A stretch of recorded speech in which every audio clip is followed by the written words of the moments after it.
So I'll leave anonymous information. You can get a hold of her. I've got her information's on her website under events or phone and email. So anyway, I'm Roger Jackson. Most of you already know me. I'm a board member along with Roberto. Roger and Dennis. We're a nonprofit group. Educational. Been around since '78. If you have an idea that you haven't already disclosed or don't have any, still keep a secret. Or you could just talk about it very generically, not in any detail. So usually we do a little round robin. Everyone takes a minute and introduce themselves and what they've got going on, and then I'll start with the presentation. Please feel free to ask questions anytime. Don't hold up. Keep the interaction going.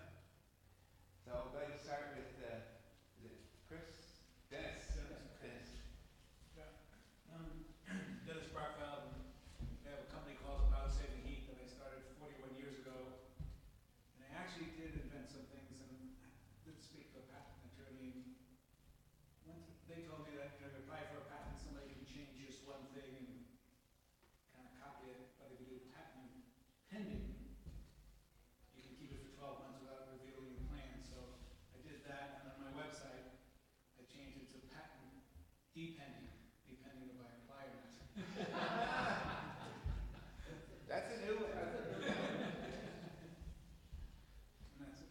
But I have some other things I'm thinking about maybe doing. What's the business of your company you started that long ago? It's called About Saving Heat, and we make buildings more energy efficient. Okay. So like an energy structural consultant? Yeah, and and I'm a contractor that does the work too. So we do the consulting. We work for Excel Energy. Okay. And they send us out to do the audits, and we can do the improvements, and we can get rebates for our clients too. And, Right, they give you rebates and yeah, certain things. and we do commercial. We did 1999, brought over the lighting contract there, which reduces their air conditioning load. Right? Oh yeah, because all the, in a big building, a lot of lighting, yeah. What would you say is the major savings for heating, or the most common one you do? Well, the funniest thing is that I actually think it's crawl spaces, uninsulated crawl space, where your heat ducts are running through the cold crawl space. The physics of heat goes from hot to cold, Right? and the foundation walls, typically they're 50 degrees, and your heat ducts are 100, they're trying to warm them up to 75. And if you insulate it really well, the heat can go up. We've had people say, wow, it feels like we have heated floors now. But Excel doesn't have any rebates for crawl spaces, because their peak demand is in the summer when people are air conditioning. Right. The analogy I use, that's kind of related to here, it says, it's like it's mostly like building a church for Sunday. On Sunday, the church is full and the parking lot's full. The rest of the week, it's sitting around empty. Mm-hmm. And utilities are the same way. All their power plants are used in the summertime when everyone's air conditioning. In the wintertime, they have these extra power plants sitting around doing nothing. And they have no shortage of natural gas, so they're trying to incentivize people to reduce their summer loads. So there's rebates between your attics where the heat comes from. Yeah, or those, there's some, They're supposed to divide the needs, the heat demand. The peak time, Right. right? or the peak demand controllers Yeah, that cut your power Yes. like. Yeah, you can do that too. That's But there's things like insulating your walls. There's a lot of houses were built here. There's natural gas was landlocked here in the Rocky Mountain region, so it's one of those business things where supply just outstripped the demand. Mhm. There wasn't a code in Colorado that had to insulate any house until November 1980. November 79 to basically 1980. You know, oil bug was 72 and 73. That was kind of the wake-up call. And some people move here from New England or the Midwest and can't believe a house built in 1978 has no insulation. Yeah, exactly. And they give rebates, so if you insulate the walls, because it works so well, they pay 100% of your wall insulation up to the first $800 you spend. Wow. And our average client gets about $1,200, gets a check from Excel for $1,200 to $1,400 for doing these energy movements. And I kind of tell my clients, you're paying for everybody else's rebate, if you're paying your bill, you should try to take advantage of it. Well, yeah, yeah.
teaching tools you can put on your computer. Mm-hmm. And so he was out on his own, and I was with him several times when he crashed brand new models. And my buddy, my other buddy, and we were off to the side. Do you think he's ever going to learn? But the problem is, flying model airplanes, is the transmitter has two little things called joysticks. They're only about that long, and each one controls two functions. So if you push forward on the right one, that's your elevator, and it'll go down. If you pull back on it, it'll go up. If you put it to the right or the left, that's the ailerons, and it'll bank and turn. Well, most crashes occur on takeoff or landing in wind gusts, and if you're flying towards you, you forget to reverse the thing because everything is reversed. Right is left and left is right.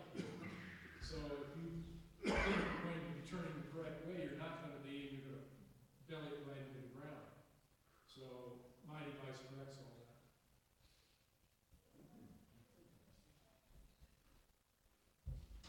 Okay. Well, I'm Richard Hughes. My day job is an estate planning attorney. So I help folks like you do wills and trusts and other types of asset protection planning. And I come to our meetings from time to time. I've got a few little projects that I include in my company called Annoyance Avoidance. So I'm one of those guys that finds things to cure annoyances that I deal with on a daily basis. And so I've got a half a dozen little projects that I'm about ready to launch. But I will tell you, and perhaps you might be of help, that I do need folks to help implement. I'm a really good designer, and I'm a really good idea guy. But when it comes to actually getting things packaged and made and then marketed, I bog down there because that's not my forte. You know, and I've talked to folks like Bonnie Cake and so forth. But if anybody, like Roger, if you've got some ideas that you might want to share with me about folks that you work with that are pretty good at We have helping that out. guy, Anthony Fisher, does social media, but that's more promotional. Well, that's part of what I need. Yeah. Yeah, I need to That's sell this important stuff. these days. Yeah.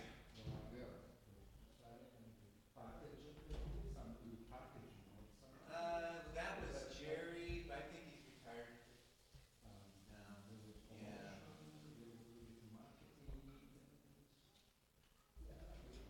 Look at that guy, Creed Smith, but he's more of a big data marketing guy.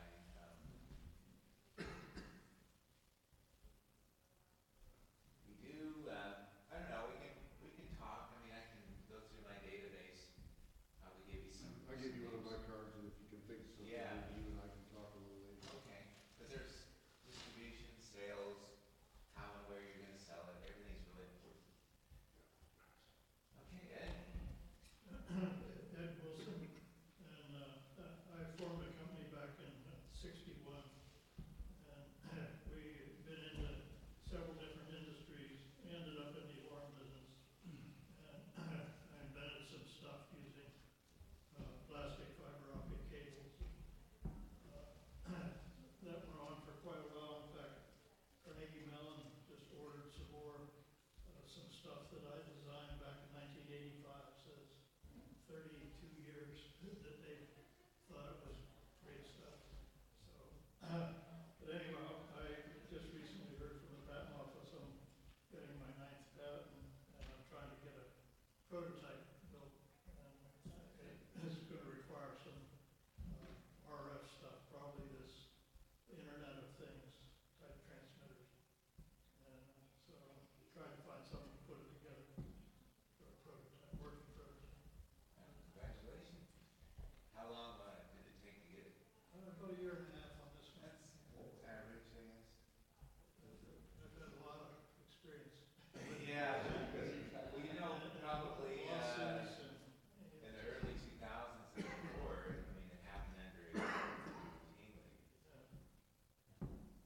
Well,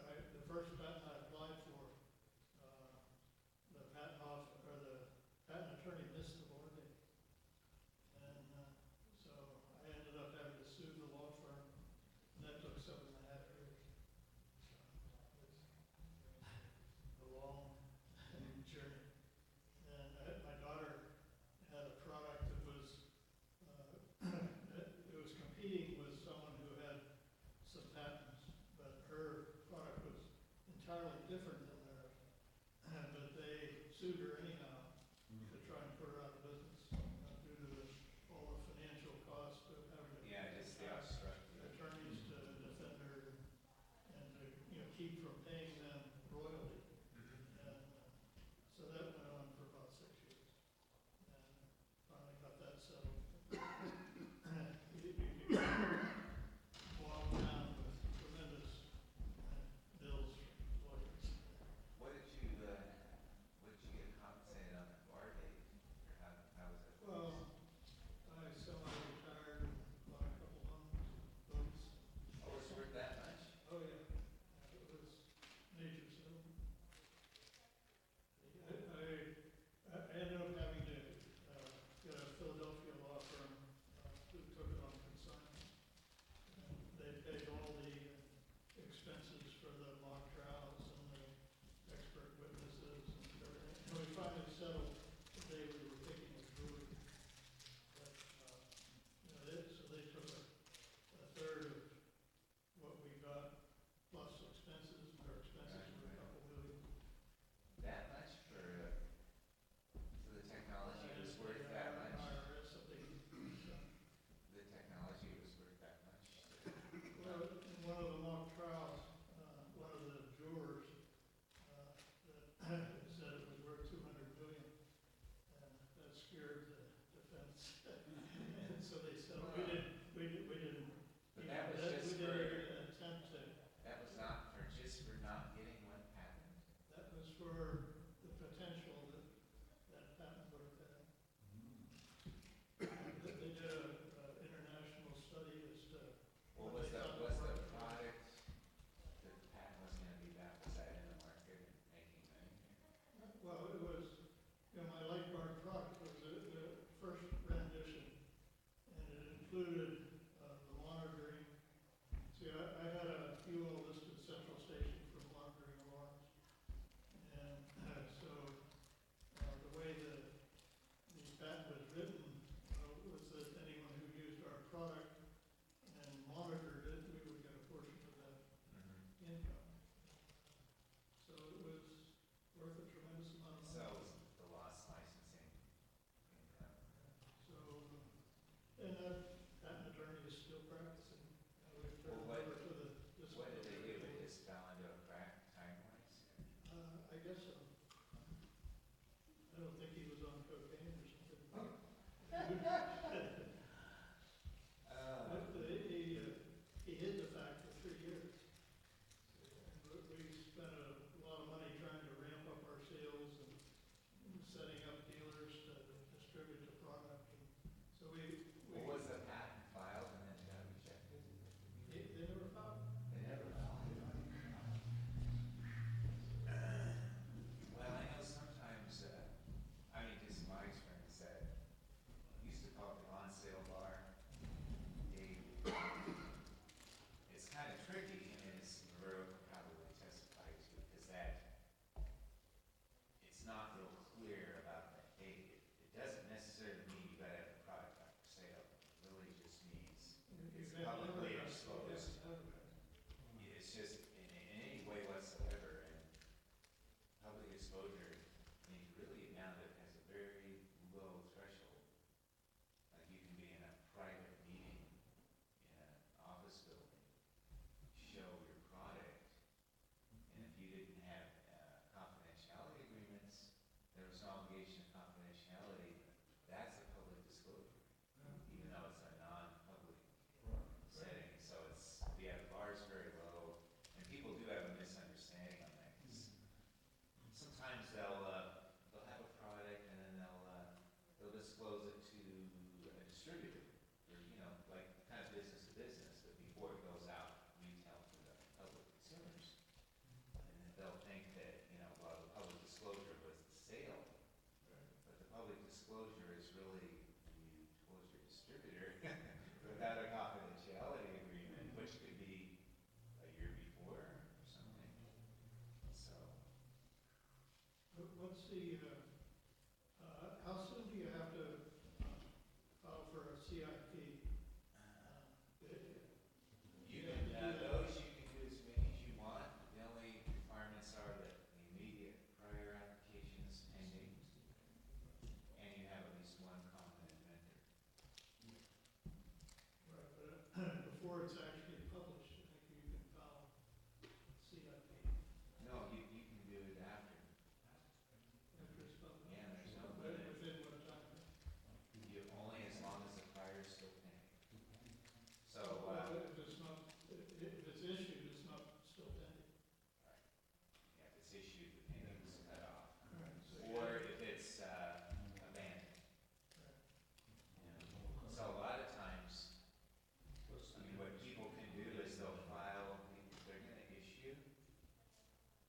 day before you issue, you file continuation, and then it's just a placeholder, it keeps you pending. And then that'll stretch out a year and a half, 2 years, give you time to do another one if you want. So you can keep this pendency going. How about filing a Ford patent? And if you have a certain period before. That, yeah, that's a worldwide standard. Is that any different from Europe and China? Or? No, it's 1 year before you want. You can file in any country and you get priority, that priority in any foreign country you can file in any year. But that is a little tight nowadays. And people, that, they blow that sometimes, and then, what they'll do is they'll change the invention and call it an invention and then file. But the thing is, you can't claim that priority. You can't attach that. And then your own Pharmaceutical old patent companies can do come that. at you as prior art, so that's why you gotta make sure the differences are pretty big. Very, they look big. Have you had any issues with disclosure? No, not, no.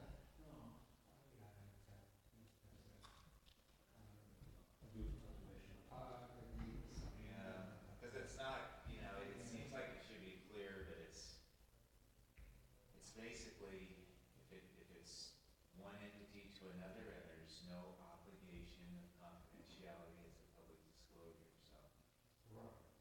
It's hard to believe a private business meeting is public disclosure, but I think If we you call did it that that. confidentially. Yeah.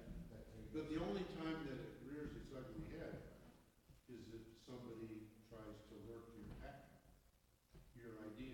Right, I mean, you're only gonna get down to that detail if there's Yeah, an someone's infringement trying to. issue, you go to court, and then someone is saying, you know what? They disclosed this product, 13 months before they filed it. And we know there was this meeting, because I've been through that, and that's,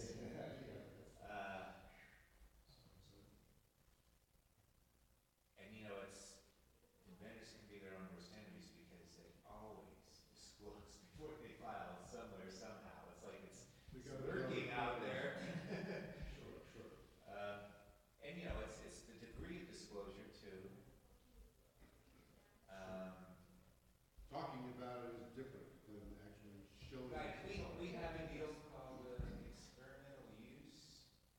So as long as you didn't sell it, let's say you showed it to someone and you go, here, I'm gonna give you this and use it for a few months to tell me how it works. I'll loan it to you. That we can kind of work into an experimental use, and the invention was still in development. Yeah. But if you sell it for money, it's over. We cannot go experimental because they'll say that implies the experimental phase is over. The product's done, and it goes to the market. Huh?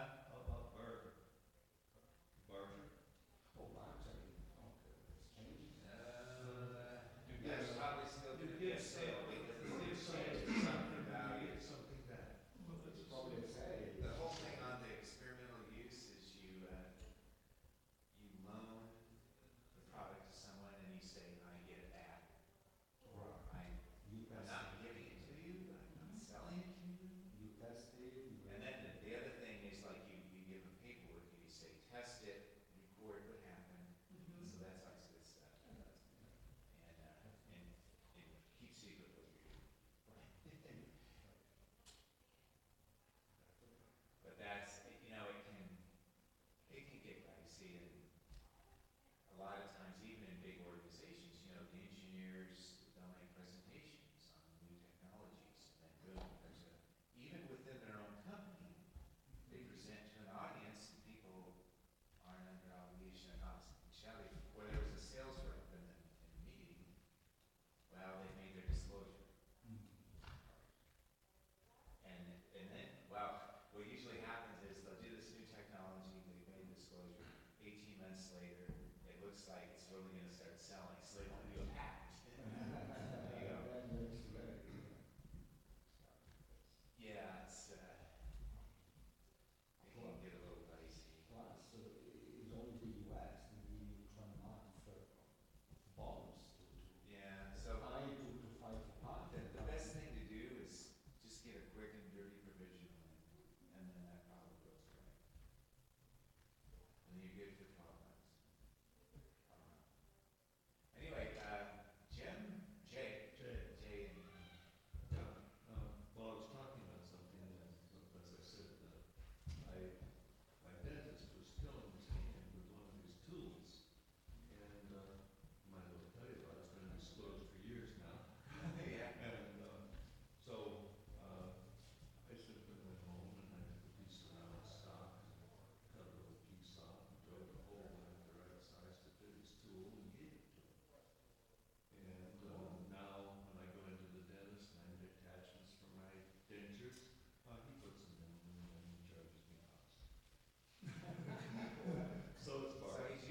instead of across. You have to drill a Oh, hole and okay. across. So I did a little research online and bought him a pin knives that fit his piece of bit. Okay. And so that was already patented, already done, but he's still grateful that I went to work finding the thing and giving it to him. Cost me $10 or $12 something like that for a phone. So I think about things and I do stuff. I have something that Joyce uses. And I've made a cardboard thing Okay. and it works lovely. And I'm thinking seriously of packing it for a few guys. And that's Talking about dentures, tell you a problem you can maybe solve. And my wife has some dentures. And when you have a screw, it goes in when you turn it clockwise, and comes out when you turn it counterclockwise. right. And you've heard of the righty-tighty, lefty-loosey. Sure. Well, if you have a screw going into the roof of your mouth, and the technician is behind you, if they turn it to the left, they tighten it. Reverse, yeah. Everything is reversed. And And it's upside down. so we had a technician here recently that tried to get a screw out and he ruined the screw, the head of the screw. And now they can't get the screw out. Because this girl remembered righty-tighty, lefty-loosey, but she didn't really understand that it's really clockwise and counterclockwise. Yeah. So you turn it over. It's easy to happen. And I suppose the screws real tiny, right? Oh, it's very tiny and about $100 a piece. Of course. Yeah. So you need to have some kind of training device for these technicians that work for the dentist. I'm sure the dentist himself knew what to do, Right. but his girl didn't. And so it's costing us a lot of misery. Yeah, they should have, well, they use a little ratchet wrench to work. Yeah, no, well, they have it for, with a torque wrench. Yeah, it's a torque wrench, but why, Well, she was, but yeah, why did she mess with it, that if it came, that it took the screws out on one side, then she should have just hooked it up and took the screw out the same way. That's all well, she took the bottom ones out and it was righty-tighty, lefty-loosey. But when she went to take out the top ones, Yeah, but if It's she had left the reversed. torque wrench alone, it would have done it automatic. she You does, see what I mean? yeah. Because you're turning one way, and if you flip it over, it would still be the same way, and it would be pulling. You're- It's you're- like you're you're pulling facing the it. other way. Yeah. It would, but the wrench itself would make the same torque, the same direction. Well, the wrench, you know, you can flip it, loose and tight, and leave that the same, so it Yeah, lasts. just leave your ratchet the same. Yeah, your ratchet stays the same. Yeah, Yeah. that's kind of interesting. I could have solved the problem by having her stand on her head. Yeah. So on the denture, what is the screw hold? It's holding well, she has 8 implants. And the screws hold the prosthetic into the implants. Oh, okay. Huh. There's nails in the bottom, vegetable bottom, keep it attached. So the implants are permanent? Yeah. Okay.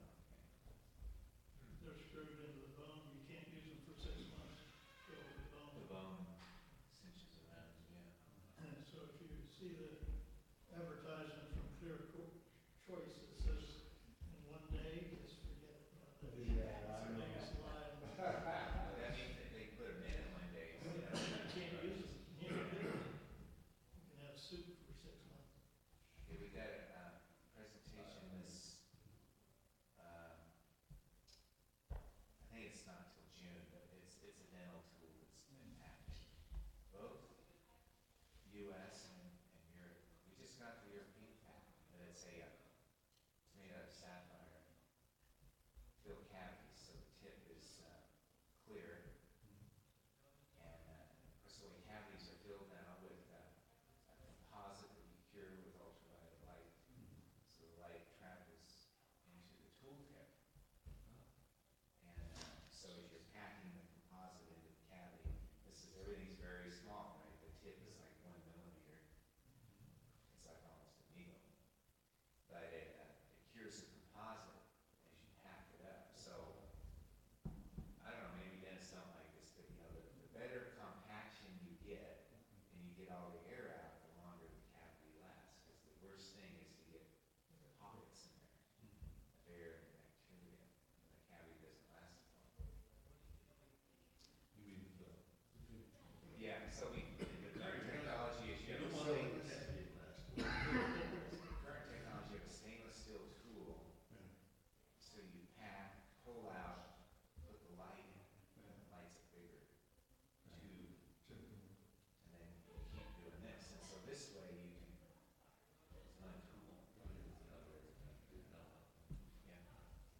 case, please ask questions at any time.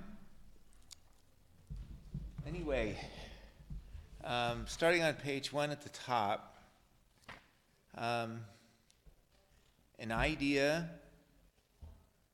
basically a legal intangible, okay, has no legal rights because it has no existence, because it's an intangible, unless one of two conditions are met. It's either strapped down by a patent or a contract. And a contract is typically a confidentiality agreement, which puts it into a bona fide trade secret. Because a trade secret it's really what you have before you patent when you're developing something. But to be a bona fide trade secret, you don't file it with the government or anything. It's just strictly your maintenance of the idea and keeping it a secret. So one way you keep a secret is that anyone you show it to has to be under a contract that it is a secret. It's identified. They're not free to disclose to others. Okay. All kinds of other precautions. Can't leave it out on a table. Can't go to Starbucks and talk about it. If it's stored digitally, it has to be encrypted. Because what kills a trade secret is any sort of public disclosure. Okay, so it's a very fragile piece of intellectual property. I mean, it's valid, and you can sell trade secrets, you can license trade secrets. It is a piece of property, but if there's any sort of public disclosure, it's dead. You know, it's gone public, it loses its secrecy. You know, the two legal requirements are it has to have secrecy and value. Well, value is kind of a given, because you wouldn't go to the trouble if it didn't have some sort of commercial value to you. So what can be a trade secret? Anything under the sun. There's really no qualification. Like patent, trademark, copyright, there's certain qualifications you have to fit into those. Trade secret, anything that has secrecy and value. Anything. So it can be stuff like a customer list, a marketing campaign, financial data, you know, anything of value. So there's, you know, like a company has a lot of trade secrets and stuff that has nothing to do with their patents. You know, it's like how they're going to price a product, right? How they're going to deal with a certain competitor. You know, there's a strategy. That sort of stuff is trade secret material. What makes a good trade secret? Something that is difficult to reverse engineer. Because reverse engineering is legal in the trade secret world, so you would never, a product you publicly sell, you don't keep as trade secret. It makes no sense, because it can get reverse engineered, and once that goes public, you lose that protection. So a trade secret could be something within a product that is not obvious to the public. So what would be an ideal trade secret could be something like a manufacturing process for an internal piece. Like, how do we make this special chip, right? We have to go through all these steps. Okay, so the chip's out there in the computer, people see it. It's really hard for them to reverse engineer it. It's not obvious. So it's a secret manufacturing process. That's good trade secret material. And so you may ask, well, why do you want trade secret? Why not just patent it? Well, the thing with a trade secret, it has an infinite life if I keep it secret. Patents expire, patents go public, everyone knows what I'm doing. So this trade secret, I can keep secret. No one even knows about it. Formula for Coca-Cola. Yeah, that's, you know, compositions and formulas, Not too bad. I mean, a chemist can dissect a composition, but then there's a sequence, sequence order of mixing, time and temperatures, and there's all this stuff that may not be so obvious. And and some of that is folded in with marketing hype, because Coca-Cola has a vault, and there's like only 2 people that know it, but the way they make Coca-Cola 100 years ago is not the way it's made today. The ingredients and stuff, but like anything, it can be used for marketing. So the thing is, with a trade secret, it's what you start with. You have an idea, and then let's say you make a prototype in confidence, you have a trade secret at that point. You have not publicly disclosed or sold the product. Now, if you patent it, no trade secret. When you move into patent, you're patented and no trade secret, because a patent goes public. So, patenting kills a trade secret. But once you patent, then someone is not supposed to reverse engineer or make something that's the same. Right. The main thing with patenting is 2 things. Independent creation is a defense. Not a defense, excuse me. And you cannot reverse engineer. So let me clarify a bit. When you're in the trade secret phase, person A, person B, and person C can each have the same trade secret, and as long as they didn't steal from one another, they're all valid. Okay? They're independent creations. So, The same secret. right. It's kind of unlikely in the real world, but let's say it did happen. But as long as it was an independent creation and you kept it secret, you have a valid trade secret. Okay? Now, if someone has a patent on technology A, you create a trade secret on technology A, you didn't know about the patent, you didn't steal it, right? The patent can kill your trade secret. Even though you did a complete independent creation. So that's the power of a patent, really. So if you have 3 trade secrets, like you said, say 3 people develop the same. Independently, they're both valid. And all 3 of them are valid. One of them goes ahead and patents his, then the other 2 are dead. Exactly.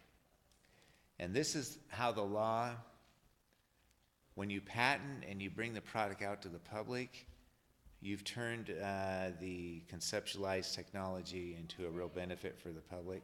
So that's your reward. You own the technology. The other people didn't bring it to market and make it real, they lose. So you're rewarded for your diligence. They can't say, well, we had this trade secret, we knew how to do this 2 years ago, and now you're just applying for a patent? That technology has been known for 2 or 3 years. Well, that you kind of get into the threshold of what is a trade secret. I bet the threshold's very low. But if I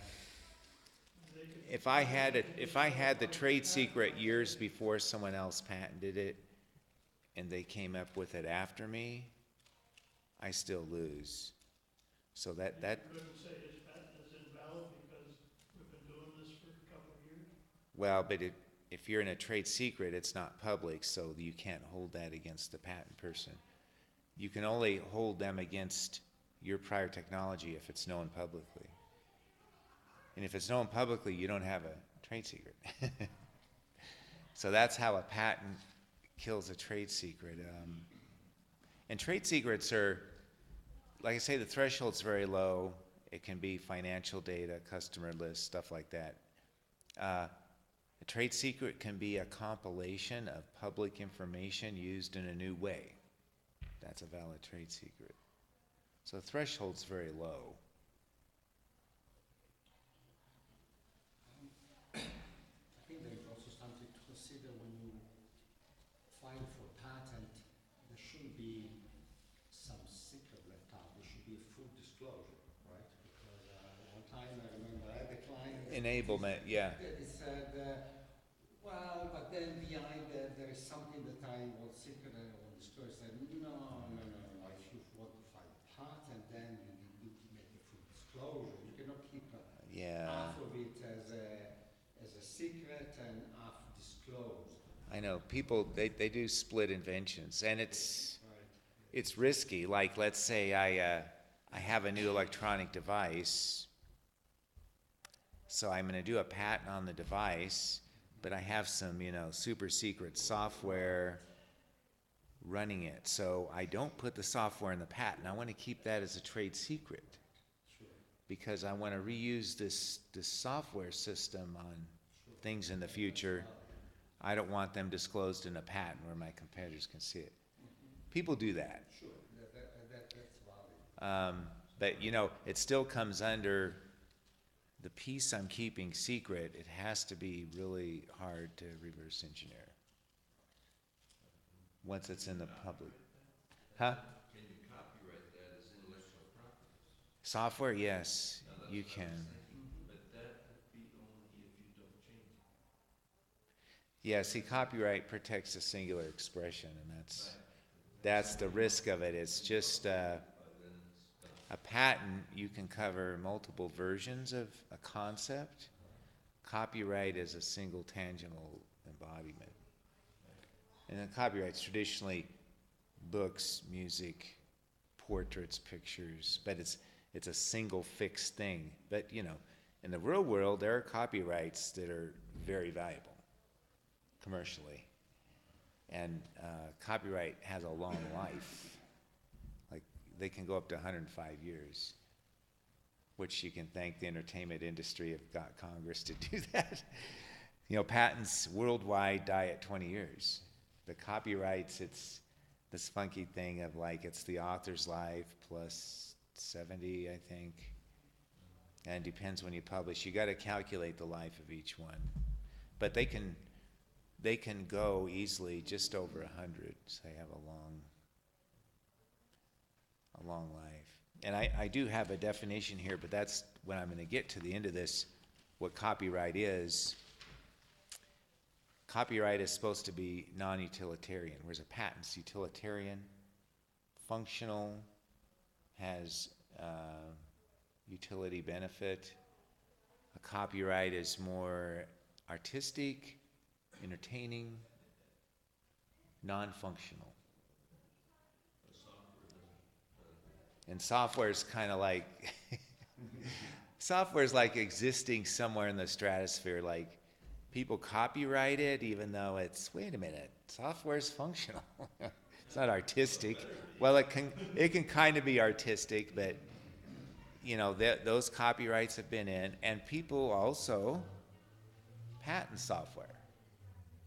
It's a difficult patent, but it's possible. So software is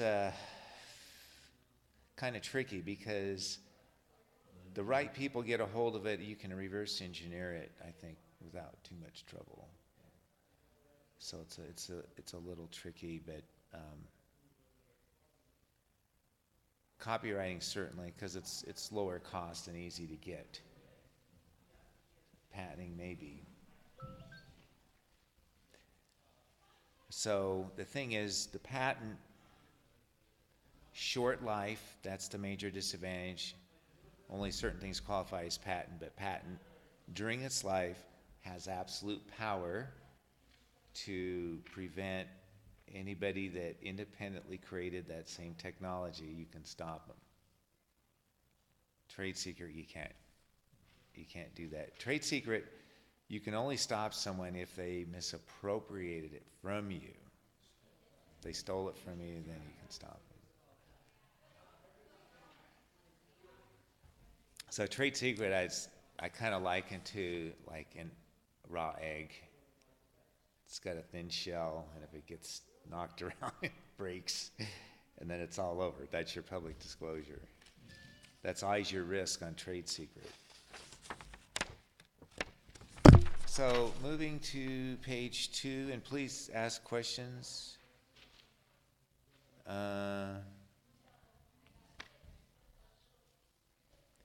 So, the advice for an inventor, I mean, if you get an idea, the worst thing you can do is go around telling everyone. Because you've killed the trade secret right off. Okay? You've lost rights to it, whatever it is. Even though realistically you tell 10 people, most of them aren't going to do anything because it takes so much work and money to launch a product that the real risk is pretty low. But still, if you disclose to person 1, they might tell person 2, who tells person 3. Person 3 might be a risk, and you don't know who that is. So, like, the cat's out of the bag, it's out of control, so to speak.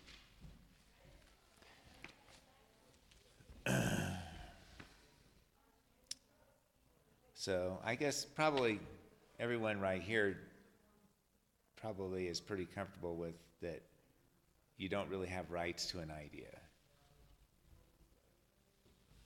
You know, because you thought of something doesn't mean you own it. So what people are implicitly saying is that I made an independent creation, so I own it.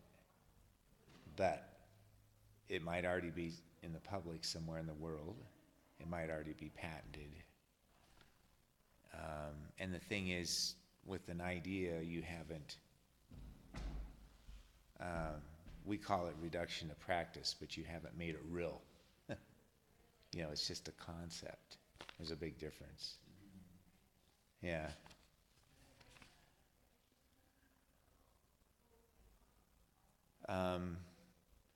On the cautions on the middle of the second page,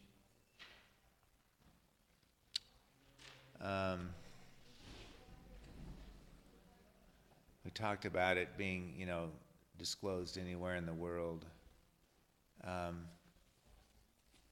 If you came up with an idea as an employee, I mean, while you're employee, not necessarily for your employer's business, but you were employed by someone, they can probably make a strong case they own everything you come up with while you're employed. They might already have an agreement like that. I do agree. I would agree against that because when I've talked to people, I work at Boulder County, and I've talked to them, and they say, invent anything you want, it's yours. But I haven't seen anything in writing. Now, how do I get that? Well, if you do invent something, you'll want to get a disclaimer from them, you know, giving up all rights. And the way to do that is to do it up front before it has any value and isn't well known, because then people give up rights easier. It's especially like troublesome, say an engineer, he works in a field, he's inventing in the field he works in for a company, so that's very risky. Very risky. And gosh, if you use any resources of the company, phones, computers, fax, copy machines, that even solidifies their rights even more, because you've used their resources in your invention. So, tricky deal. And you know, companies aren't always keen to give disclaimers. I've had this problem with clients in big companies. You know, but you know, you just don't want them coming back and claiming rights to it. Would the commissioners be the place to go? Huh? Would the county commissioners be the place to go? Well, whoever handles their legal. And go to their legal? Yeah. The cleanest way to do it, if you invent something that is completely unrelated to what you're doing for them, that helps a lot. But you know, my gosh, if you're an electrical engineer and you're inventing electrical things on your own and you're working in that same field, then it's kind of sticky. Yeah, right. No, I do get such support. Yeah. Housing or Mm-hmm. housing human services. And my inventions have nothing to do with that. Yeah. So that's good. You know, that makes kind of a cleaner break things. So you can go to them and, just say, I want to keep this clean. I'm working on this on my own. I'm not using your resources whatsoever. And I'm doing this on my own. Yeah. Yeah. And it's tricky, government employees, university employees, people that the nature of their job is they invent things. If a company's on the ball, they'll have a nice, clear policy on that. Like, we own this. If you invent these other things, those are yours. Or maybe we'll do a hybrid of, you invent this thing, we get a right to it for our use, but if other uses, you have the rights to. And that's like, that's the way, say, government research grants work. You grant them a royalty-free license into perpetuity for their use. But if you find other markets and uses for this technology, they're yours. So they only want it for their use, which is probably a fair. But whatever you're doing, you just need it clarified, because you don't want to put your own time and money into this and then get into a dispute of, who's got rights to it. And, it can be crappy sometimes because, like an engineer, there's been cases like this guy worked for General Electric, and he had an idea. He presents it to them, and they don't want to do it. He really thinks it's a great idea, right? But, when you're in a big corporation, they get thousands of ideas. They're only going to, develop a portion, probably a small portion of them. So he said, okay, fine, you're not going to do it. I want to go off on my own and do this. And then you can sign a disclaimer and let me. Well, they wouldn't do that. So they didn't want to develop it, but they didn't want to let him go develop it on his own. So he was between a rock and a hard place.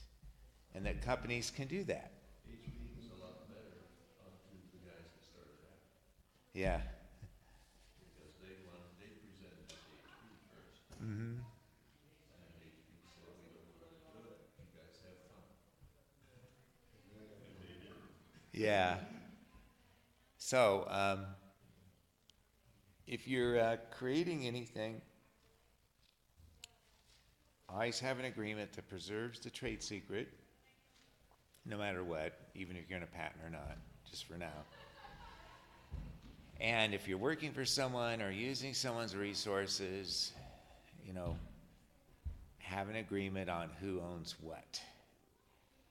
So it's clarified up front, so you don't get into a big dispute. So for instance, if you have someone make a one-off for you, Right, an independent contractor. does a one-off for you, he has a non-disclosure agreement for you, or showing you your plans or what you want to do.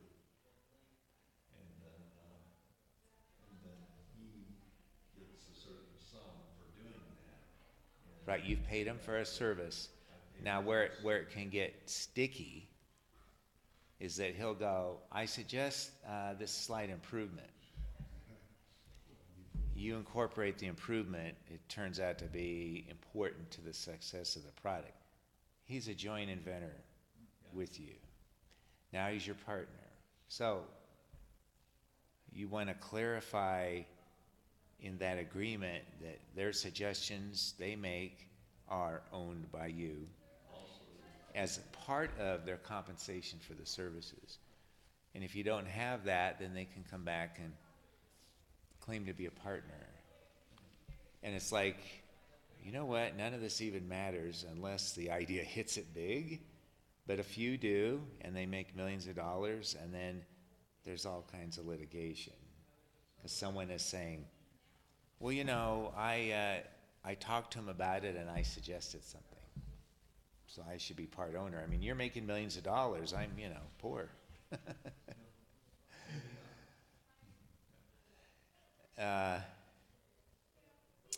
This happened on angioplasty balloons way back when they were invented.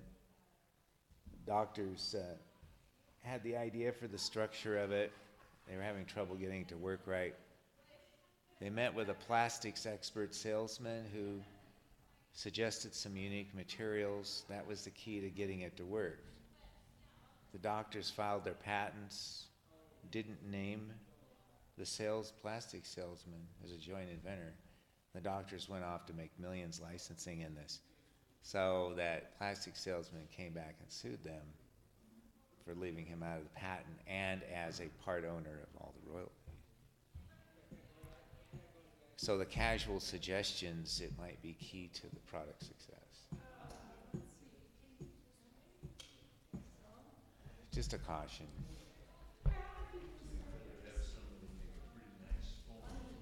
Yeah. Well, in the real world, people get together and do things all the time. They might have a few oral agreements. They have nothing in writing. It's very casual. And the idea doesn't go anywhere. It doesn't matter. But once in a while, that idea hits it big. It makes a lot of money. And now there were no agreements, who owns what, who's got rights to what. And it's a big, messy legal case. So, that's my example on the bottom of page 2 and into page 3. If you've heard of Facebook, most people have heard of Facebook. And this is a good case because a home movie was made about just what we talked about, called The Social Network. The whole movie was the court case. Well, not even court. They were up front doing discovery and depositions, but that's just where they get information. They're assembling the case. Obviously, Facebook made it big, right? Lots of money. So people are coming out of the woodwork claiming, oh, well, it was part my idea. I'm an owner. So anyway, the base story is initially there's two groups of people. There's Mark Zuckerberg, college student programmer, the Winklevoss twins, and a guy named Narendra, who is the Winklevoss twins' buddy. So Winklevoss twins are athletes. They're busy with their rowing, And Narendra is kind of a business guy.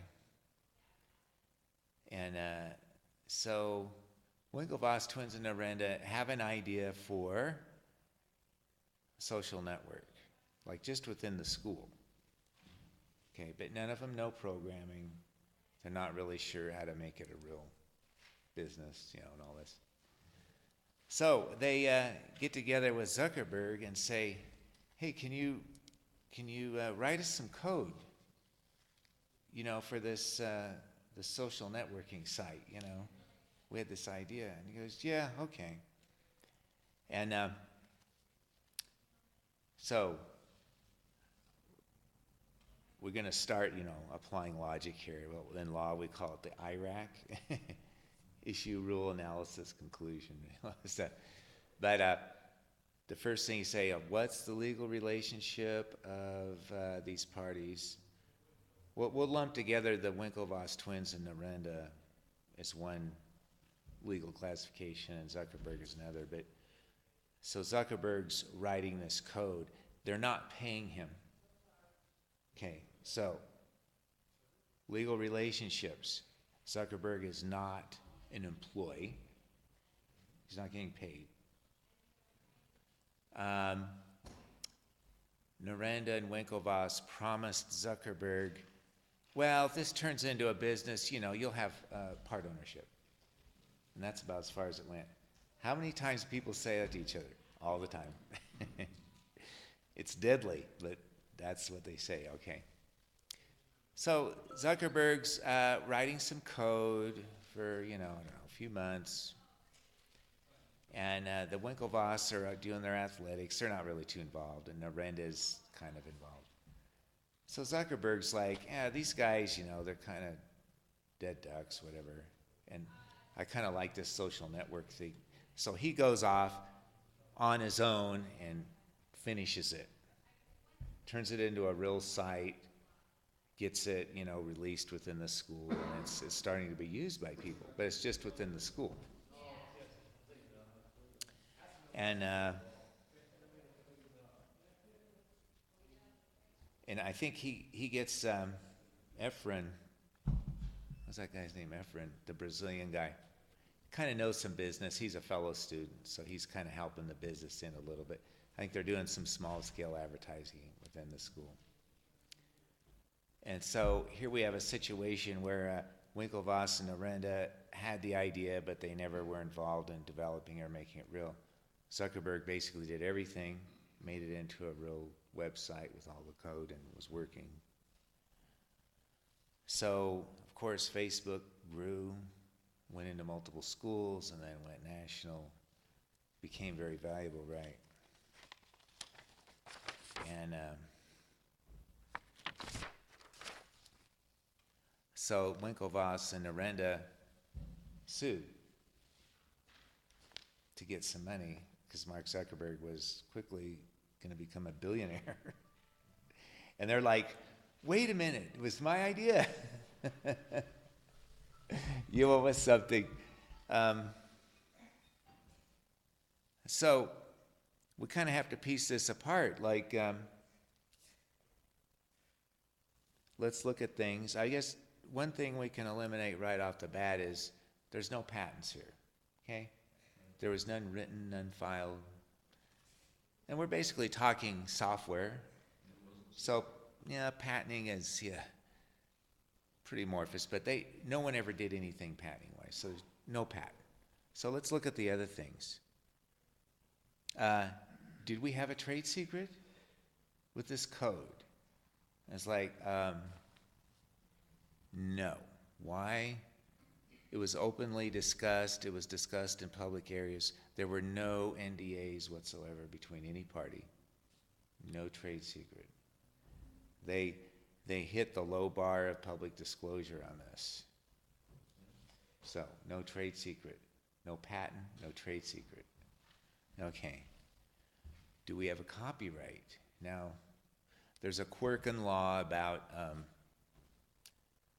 when you create something, a painting, or you write code, or you write a book, even before you federally register it, you technically have a copyright. The instant you create it. You're the author, you create it, you have a copyright, okay? You federally register to give yourself the right to sue and to get public notice, but legally you have the copyright, okay? So some aspects about copyright: singular expression protected, idea unprotected, right? Yeah. What did Zuckerberg have to legally protect himself? To what again? What did Zuckerberg have that he protected himself with? Did he have a copyright or a patent? He didn't file anything, but in law, you have a copyright for your creation when you make it. You don't have the right to sue because you didn't federally register, but the copyright exists because it's a tangible form. Not the idea, but the singular expression. So what strengthened his case against the other two guys? Well, what formed his basis for his position?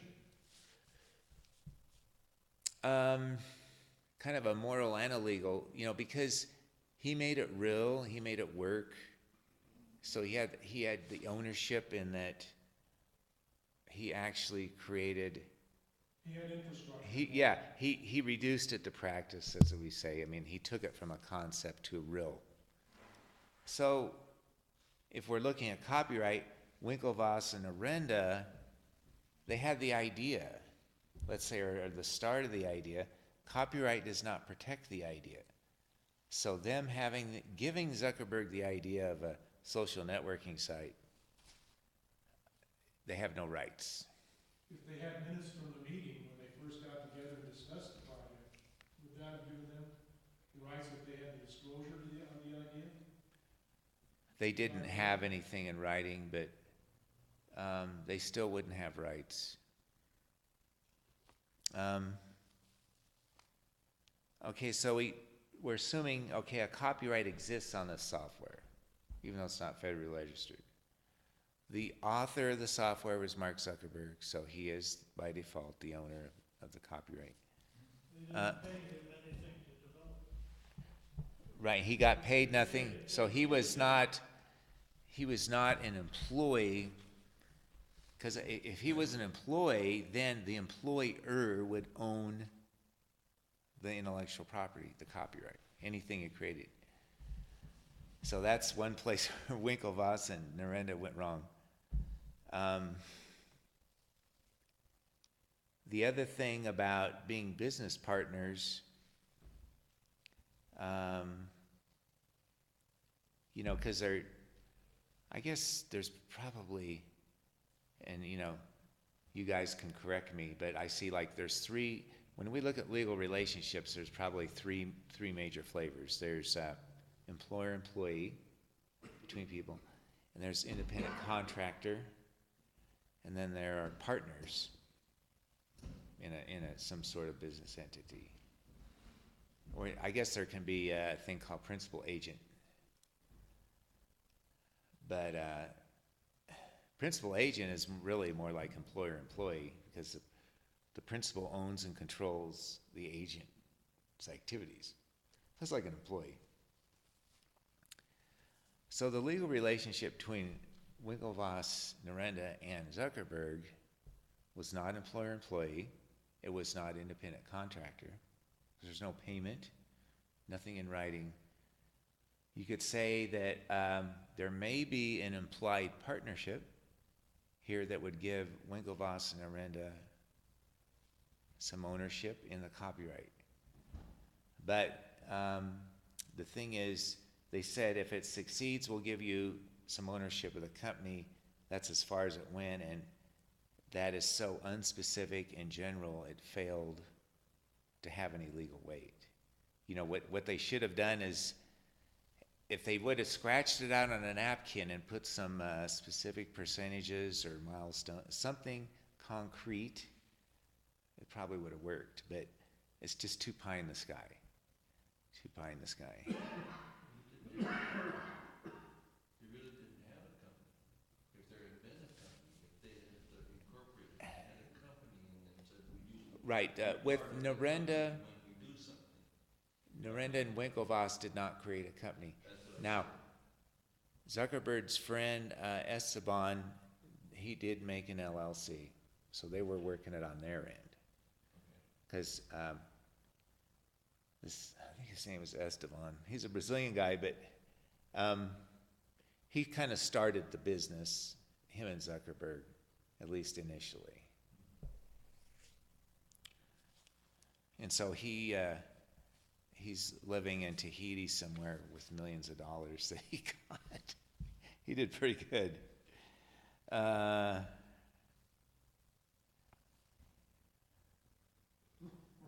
So,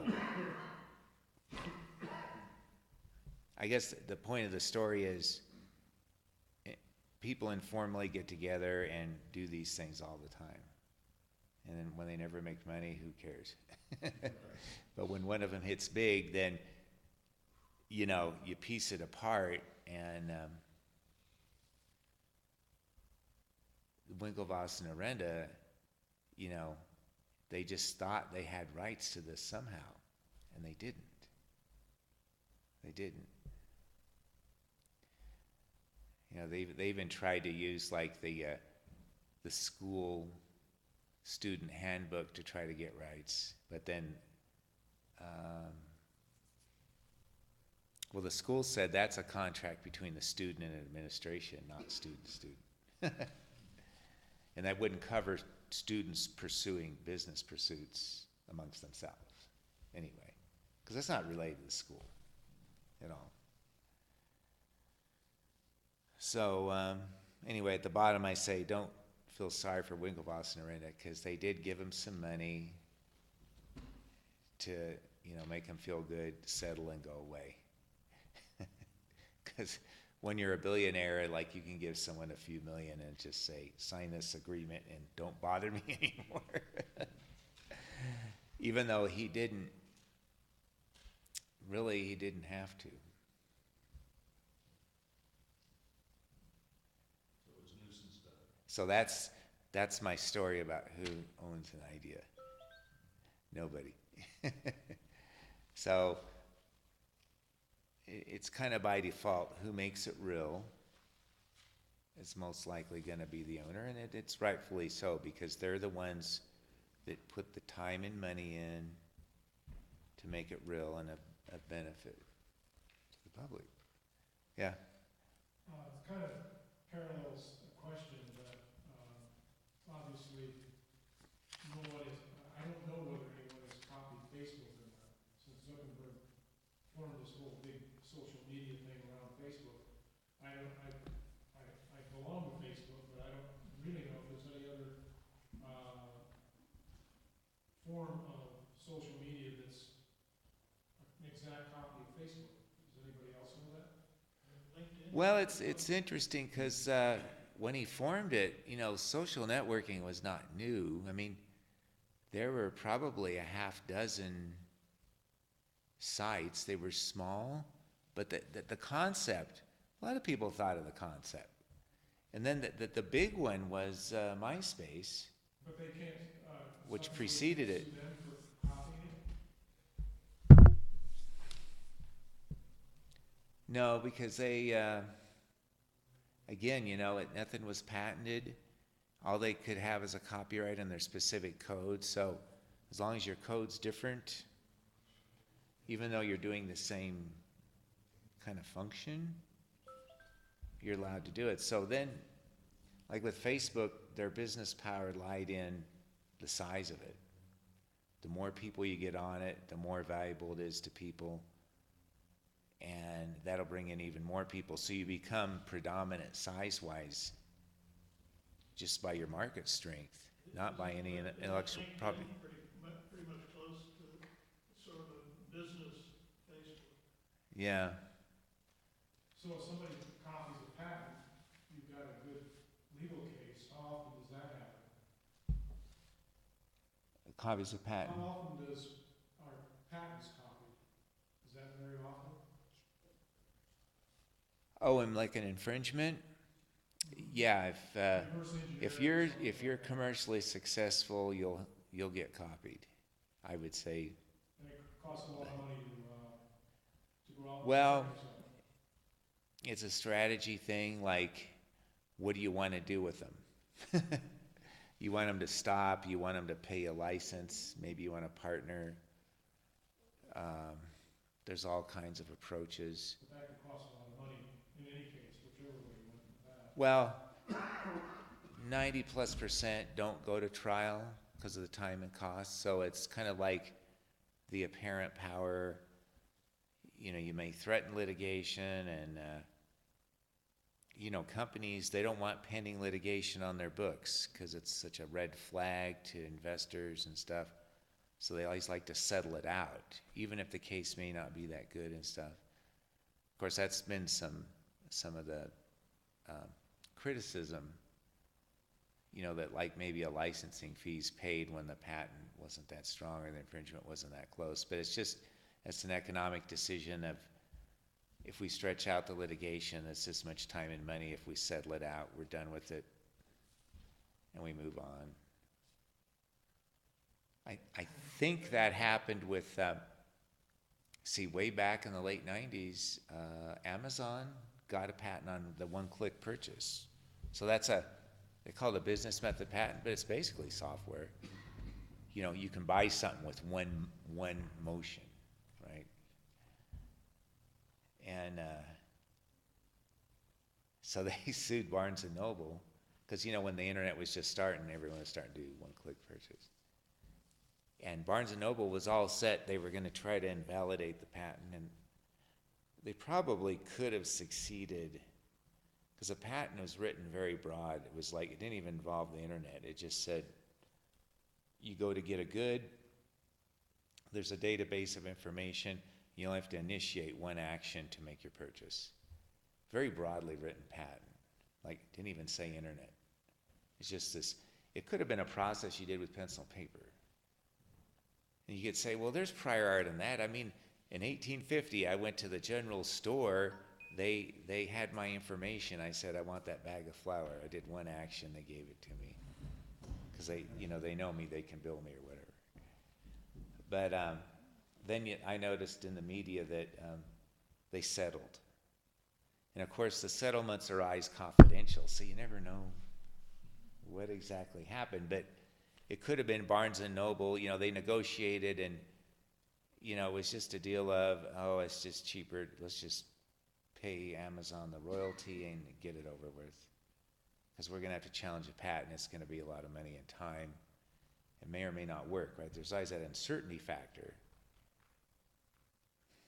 And sometimes a firm can say, well, we have 20 claims, but you're infringing on 2 of them. right, And so you just have to try and prove that those 2 claims were prior art by someone else. I must have looked at over 1,000 patents trying to find prior art to defend my daughter. you can probably invalidate a lot of patents. I mean, prior art's a bottomless pit, and it's worldwide, so, I mean, if you search the prior art, you're going to do some, the patent office does some, but if someone who's infringing wants to find prior art to invalidate their patent, they spend 100,000 searching, they're probably going to dig up something. There was, in 1962, there was a public disclosure in Tasmania, or some obscure thing, right, that your patent should be invalidated. Because, prior art, you never know. I mean, it's just it's a game of, you have confidence that you've picked up most of the stuff out there, but you've never gotten everything. Because especially something that isn't documented, like 2 people publicly exposing something to each other, but there was no publication, nothing indexed. How do you find that, right? But it's still prior art,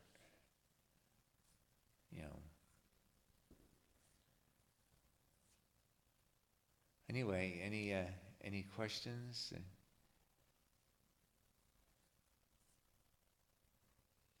Just be careful with your ideas. And if you work with anyone, have an agreement with them. Are there forms out there for those agreements? Yeah, and then sometimes you want to customize them. They're stronger if they're customized, but some basic things like, what's your legal relationship? Are you employer-employee? Are you independent contractor? Are you partners? That's, you got to clarify, because that sets into motion a lot of how things work between you. And then the keeping it secret, and then things like who owns what. And then you go from there. And I think a good agreement should prevent litigation, because you clarify expectations ahead of time. And then everyone knows. You don't get into a situation of like, people are assuming things. What about spouses? Huh? What about spouses? Are you considered one? Yeah, that's a good question. You could probably argue that for disclosure, you're considered a single legal entity. But to be safe, have an agreement. Easy enough. We agree on a lot of things. Yeah. Yeah.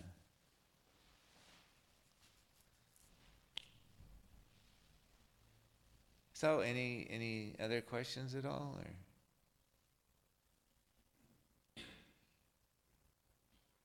No? Okay. Well, we could reconvene and have just open discussion on anything if you want. Take a break for refreshments or whatever.